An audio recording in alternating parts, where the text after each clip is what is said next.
Oh, oh, oh, oh.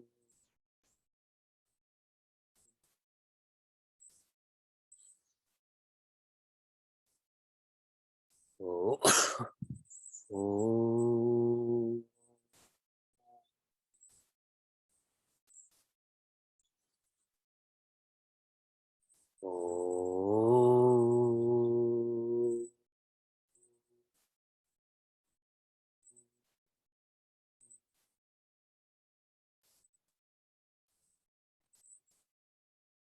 Welcome to Meaningful Mornings.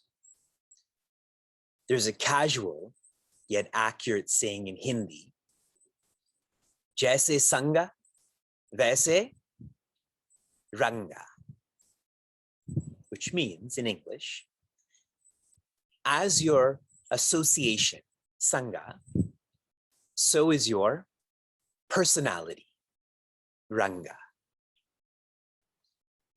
Meaningful Mornings is a Sangha.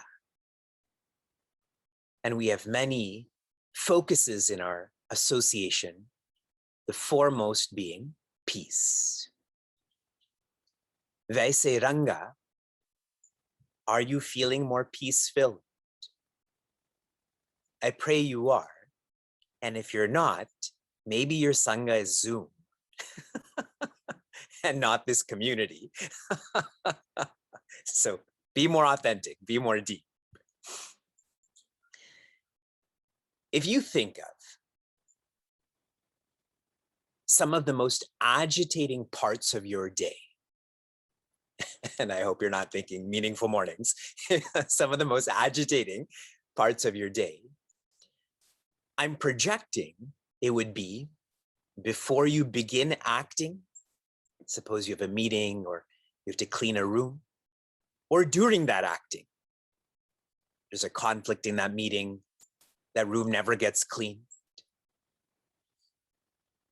With such a thought flow, we come to feel that being peaceful can be achieved, can be inculcated by not acting. If acting equals agitating, not acting should equal not agitating. And Sri Krishna cuts this away. He says, na anarambhat, na sanyasanat, which means it is not by stopping, it is not by renouncing that one will feel peaceful. Stopping, renouncing, this will only create suppression. In the next 2 weeks, Sri Krishna will offer us very tough love. He's going to use harsh words for those who do not internalize this teaching, this truth. Peace will be experienced by right action. Right action in Sanskrit would be defined as karma yajna. Karma means action. Right means yajna. The language Sri Krishna uses is karma yoga. I personalize this as karma yajna because a yajna is made up of 2 facets. It is dedication and acceptance. In Sanskrit, arpana. One should be dedicated to selflessness. Selflessness, where the small self becomes less and less and less through your actions. Is everyone with me? Karma yajna.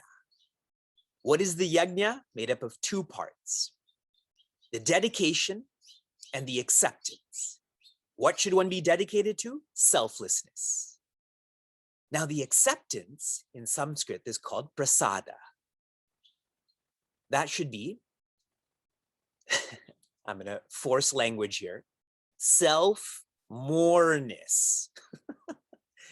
There is selflessness and self-moreness. That means the big S self, you feel more and more and more of that. Yes. So when I'm acting selflessly, what is it that I'm acting for? So that I feel self-development. I become more quiet, more focused. I know some of you may feel this is a repetitive message in Bhagavad Gita and Meaningful Mornings. But think, the ordinary, typical person, are they acting selflessly? Are you acting selflessly? Are you dedicated to becoming less egotistical? Are you accepting that there should be no material reciprocity? Politely, I don't think that's our default.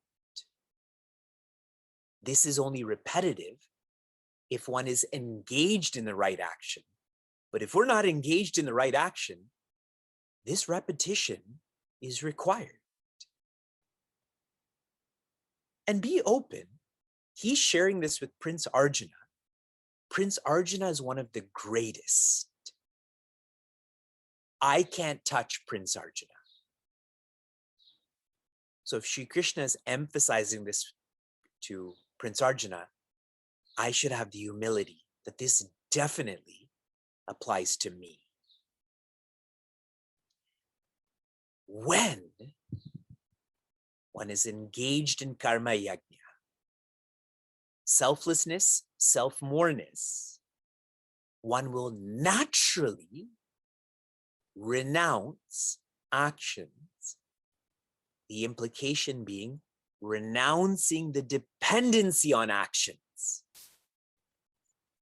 Do not misinterpret and do not misunderstand this idea of renunciation of action, which I feel is very prevalent in our sanghas, in our associations. It is the renunciation of the dependency on action. If you reflect more on that, it means you're renouncing what an action can bring, a result, a fruit. I'd shared with all of you, there is a difference between acting out of fulfillment and for fulfillment, correct? Dependency is the differentiation factor. The first year I began serving Chinmaya Mission was in 2008. And I'm transferring files from this computer to another one. And I happened to go into my 2008, 2009 files. And at that time, I was very particular and record-oriented towards dakshina that was offered. And I studied that I had facilitated 4 study groups between 08 and 09. And the total amount of dakshina that was offered was $4,933. Now some of you offer that for 1 class. And my point is that I am not particular or record-oriented now towards dakshina. Because my focus is on the study group, a natural renunciation of that which is trivial happens. Are you sensing this in your own lives? When right action becomes more and more and more mature, you reach a point where you needn't act. You've transcended can't act and won't act. You needn't act. At such a point, there's no more preparation, there's no more process, because you're peaceful. There's no more karma yoga, there's no more jnana yoga, because you are vastness.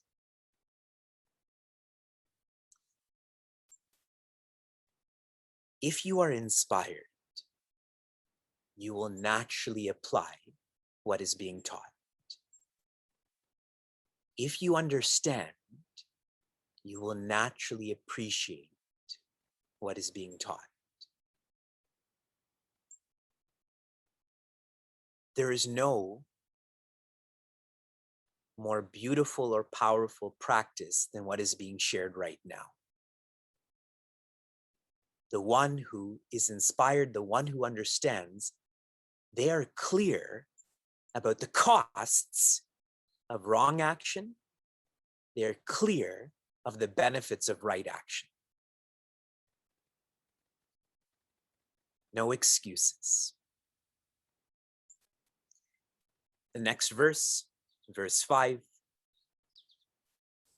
Nahi kaschit kshanamapi jatu tishtatya karma krit karyate hyavasha karma sarva prakriti jergunehi.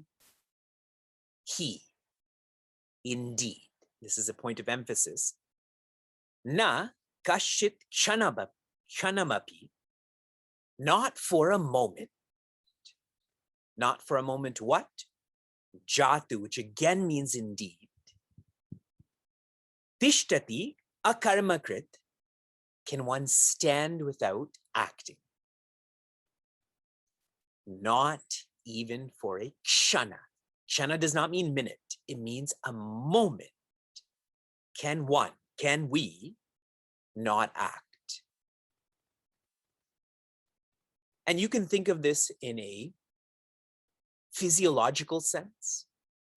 Our heart is always beating. Our mind is always thinking.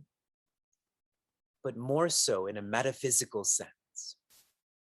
Think of your day yesterday. At any point in your day were you not acting? One is acting in every moment. And so the implication of this, since you are acting, act well. Make use of your actions. Karyate hi avashaha karma. He means indeed again. Avashaha, one is helpless. Karyate karma, in acting. We simply have to act. Why? Sarvaha prakriti jaihi gunaihi. Nature expresses as qualities, and these qualities express as actions. Nature means creation. Vivek is part of creation. The expression of this creation is through the gunas, the qualities of being lazy, aggressive, calm. Creation is always changing. The qualities are always changing. This is felt as action. Act well. Sharing one last thought with all of you. Our lifestyles, when we reflect on this openly, respectfully, our lifestyles are instinctive. We do because everyone else is doing. We do because we feel we're supposed to do. What Sri Krishna is trying to encourage us to reflect on is to make our lifestyles purification oriented. Our actions should be for purity. Another word I used was preparation, so that the process becomes real and peace becomes real. Okay? From inspiration to application. A recent application was you rating your purity. When one is open and respectful about their purity, one becomes more honest about the need to be a shishya, the need to be disciplined. Your application yesterday was to feel that Sri Krishna is holding your hand and guiding you personally. The implication of this application is that Sri Krishna is being extraordinarily patient with us. This message just keeps being offered in 700 ways because that's how much Sri Krishna loves us, wants us to be with him. So your application now is, for the next 100 hours, that leads to August 3rd at 12 o'clock. August 3rd is the most significant day, which I will build up on. I want you to offer the same extraordinary patience. What Sri Krishna is offering to you, you practice being extraordinarily patient for the next 100 hours. This is an ideal aradhana or offering to Puja Swami Chinmayananda, whose life and teachings we celebrate on August 3rd. Shanti, Shanti, Shantihi. Be safe, be sound, be serene, be happiness.